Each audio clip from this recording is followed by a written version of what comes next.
Imagine estar no cockpit de um avião militar, voando sobre o Atlântico numa tarde ensolarada de novembro. Visibilidade perfeita, rádio funcionando, 5 aeronaves em formação, pilotos experientes com centenas de horas de voo. E então, sem tempestade, sem falha mecânica, sem sinal de socorro, o silêncio. 5 aviões, 27 homens, desaparecidos, para sempre. Isso não é ficção. É o Voo 19, dezembro de 1945, que é apenas um dos mais de 1000 registros documentados de desaparecimentos numa região específica do Atlântico, uma região que os cartógrafos portugueses do século XVI já chamavam de Mar do Diabo. Mas hoje, não vamos falar apenas sobre o Triângulo das Bermudas. Vamos falar sobre o que pode estar dentro dele. E para isso, vamos precisar voltar 3000 anos no tempo, até um texto que descreve, com detalhes que nenhum escritor moderno ousaria inventar, uma entidade que habita as profundezas do mar ocidental. Uma entidade que faz os abismos ferver, que agita o oceano como se fosse água numa panela, que deixa rastros luminosos nas trevas do fundo do mar. Seu nome é Leviatã. Depois do que vou mostrar a você hoje, vai ser muito difícil continuar acreditando que é só uma metáfora.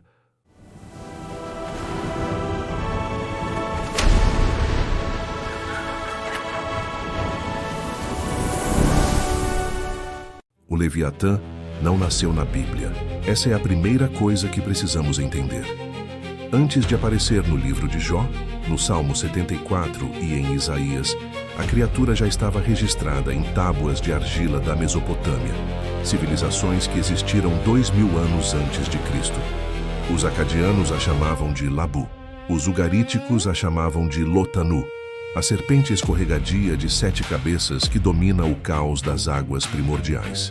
Cada civilização que tinha contato com o mar ocidental descrevia a mesma entidade, com os mesmos atributos, nomes diferentes, mas a mesma essência, uma força consciente e destruidora que habita as profundezas e que não pode ser vencida por nenhum ser humano. Quando o texto de Jó foi escrito, o autor não estava inventando uma criatura nova. Estava registrando algo que a humanidade já temia há milênios. E o que está escrito em Jó 41 é perturbador na sua especificidade. Não são descrições vagas de um monstro genérico. São detalhes técnicos.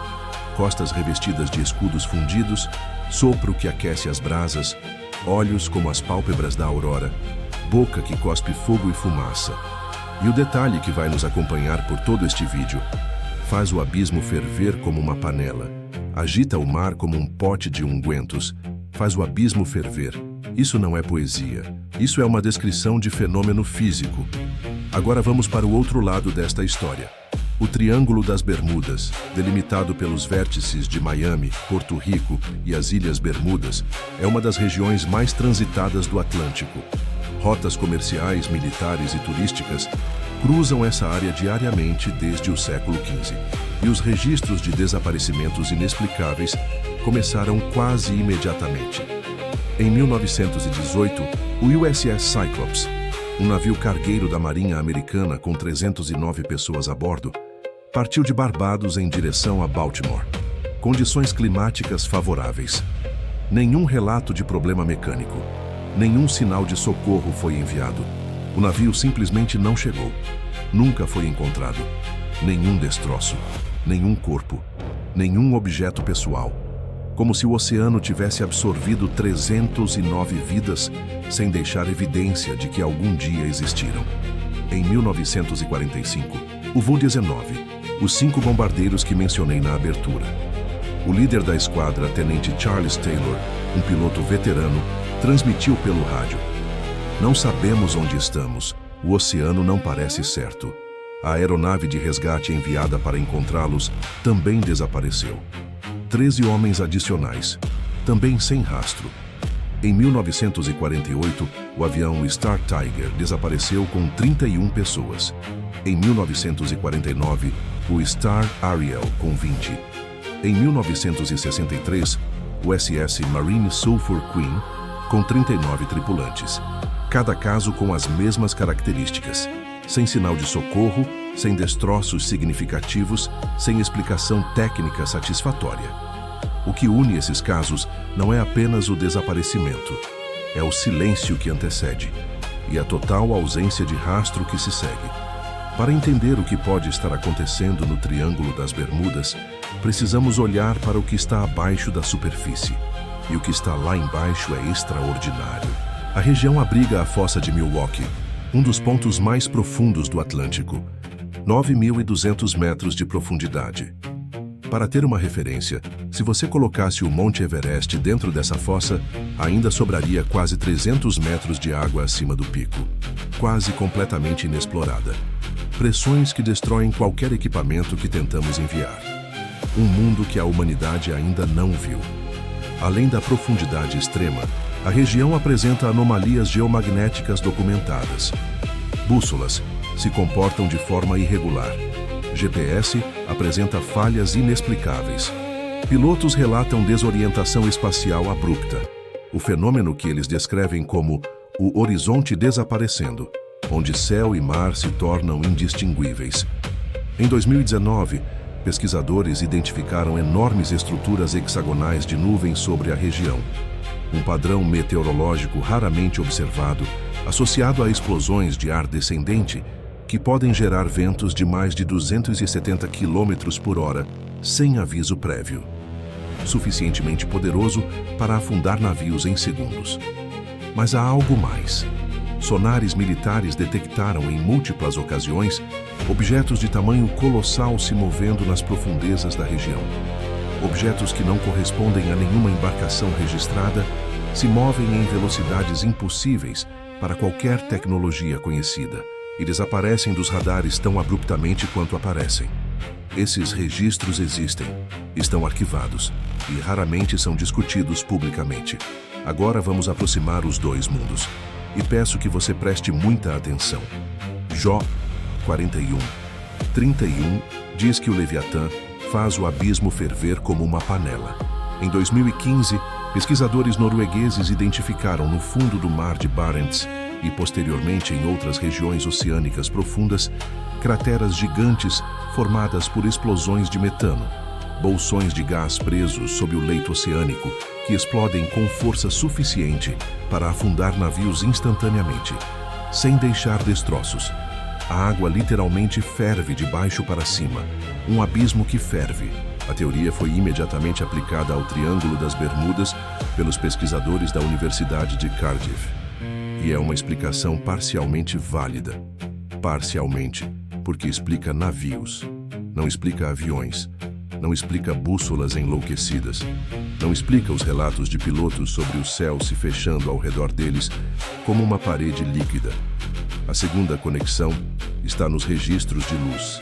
Jó descreve o Leviatã deixando uma trilha luminosa ao se mover nas profundezas. Sua passagem faz brilhar o abismo como cabelos brancos. Pilotos e tripulantes de navios que sobrevoaram ou navegaram pela região das Bermudas relataram consistentemente luzes submersas de grande intensidade, brilhos que não correspondiam a nenhuma embarcação registrada, que se moviam em padrões não aleatórios e que desapareciam abruptamente. Coincidência? Talvez. Mas são muitas coincidências acumuladas. Aqui chegamos ao detalhe que poucos pesquisadores mencionam e que, na minha opinião, é o mais perturbador de todos. Em textos mesopotâmicos que antecedem a Bíblia em mais de 1000 anos, tábuas cuneiformes acadianas do segundo milênio antes de Cristo, o território do Leviatã é descrito como o Mar de Três Pontas, ou as Três Bocas do Oceano Salgado, uma região triangular no extremo ocidental do mundo conhecido. Os cartógrafos da antiguidade não conheciam o Atlântico como nós conhecemos. Para eles, o Oceano Ocidental era o limite do mundo, um lugar de caos, de forças que estavam além da compreensão humana. E era lá, nesse triângulo de águas ocidentais, que o Leviatã habitava. Quando os primeiros navegadores portugueses começaram a cruzar o Atlântico no século XV, eles não inventaram o medo daquela região. Eles o herdaram. E os mapas que produziram, os mesmos mapas que marcam aquela área com a inscrição Mare Tenebrarum, ou Mar do Diabo, estavam descrevendo coordenadas que, ao sobrepor com um mapa moderno, correspondem de forma inquietante ao que chamamos hoje de Triângulo das Bermudas, civilizações que nunca se encontraram, que falavam línguas radicalmente diferentes, que não tinham meios de comunicação entre si. Todas descreveram o mesmo perigo no mesmo lugar, usando imagens e metáforas que convergem para a mesma conclusão.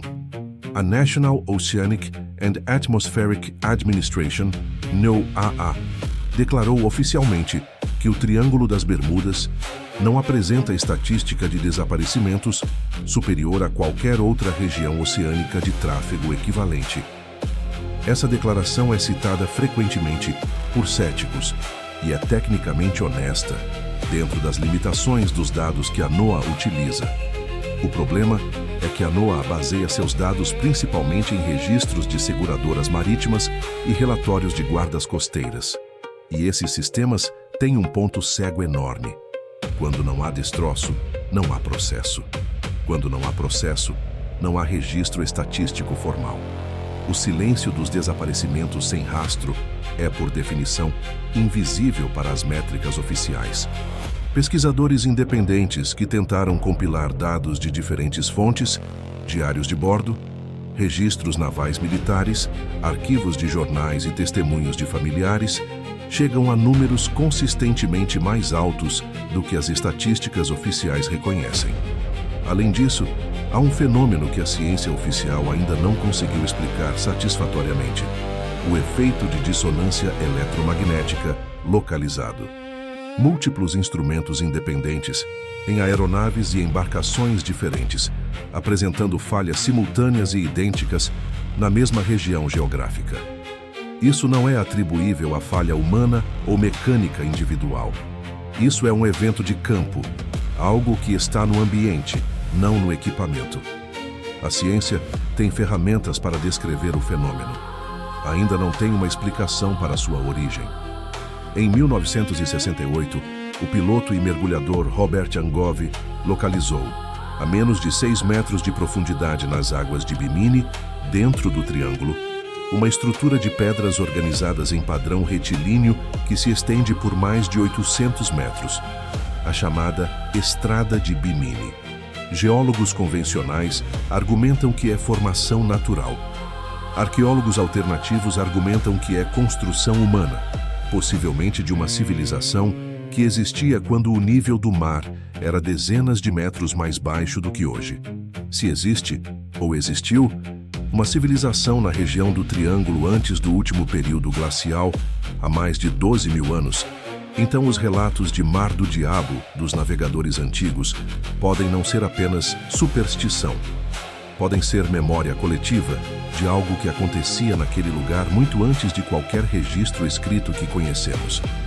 E se o Leviatã dos textos antigos não é uma criatura biológica, mas a personificação de uma força física, geológica, eletromagnética ou algo que ainda não temos vocabulário científico para nomear, então as descrições milenares fazem um sentido diferente e muito mais perturbador.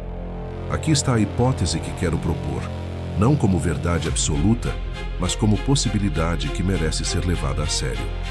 O Leviatã, em todas as suas variações culturais, não é a descrição de um animal, é a descrição de um fenômeno físico de escala colossal, localizado, recorrente e incompreendido, que civilizações separadas por milênios tentaram registrar usando a linguagem e as categorias mentais disponíveis para elas. Quando você não tem vocabulário científico, você descreve o que vê em termos de entidade, de ser vivo, de vontade consciente. O que esse fenômeno seria em termos modernos? Possivelmente, uma combinação de fatores que interagem de forma única naquela região específica. Anomalias geomagnéticas que desorientam navegação, explosões de metano que afundam embarcações sem deixar rastro, correntes oceânicas de profundidade que distribuem destroços para longe da área antes de qualquer busca, e algo mais. Algo que os sonares detectam, mas que a ciência ainda não classificou, movendo-se nas profundezas com inteligência ou pelo menos com padrão. A região do Triângulo das Bermudas coincide geograficamente com o que textos de 3.000 anos atrás descrevem como o domínio do Leviatã. Isso pode ser coincidência histórica e cultural. O oceano sempre foi assustador, e qualquer região oceânica distante tenderia a acumular relatos de perigo.